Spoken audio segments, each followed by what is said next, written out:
తెలుసుకోవాల్సింది బఫే గురించి. ఇది 250 రూపీస్ అన్నమాట. ఫుడ్ చాలా రకాలు ఉంది దీంట్లో. స్వీట్, సాంబార్, మళ్ళీ ఒక ఫ్లేవర్డ్ రైస్ అంటే ఫ్రైడ్ రైస్ అట్లాంటివి, ఫ్రేమ్స్, రసము, పప్పు ఇట్లాంటివి అన్నీ కూడా ఇస్తారు. అన్నీ కూడా అన్లిమిటెడ్, మీకు కావాల్సినంత తినచ్చు. ఇది 250 రూపీస్ అనమాట బఫే. ఇంకా ఇక్కడికి వచ్చిన తర్వాత కూడా అన్నం పప్పేనా అనుకునే వాళ్ళకి ఇక్కడ కూడా మనకి నార్త్ ఇండియన్ ఫుడ్ కూడా దొరుకుతుంది. అంటే రోటీలు, కర్రీస్, పనీర్, కోఫ్తా ఇట్లాంటివన్నీ కూడా దొరుకుతున్నాయి అన్నమాట.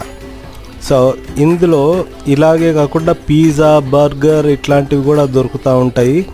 చిన్న పిల్లలు ఆడుకోవడానికి ఆట వస్తువులు కూడా ఉన్నాయి. కాకపోతే 50 రూపీస్ ఏమో ఛార్జ్ చేస్తున్నారనమాట. చాలా బాగుంది.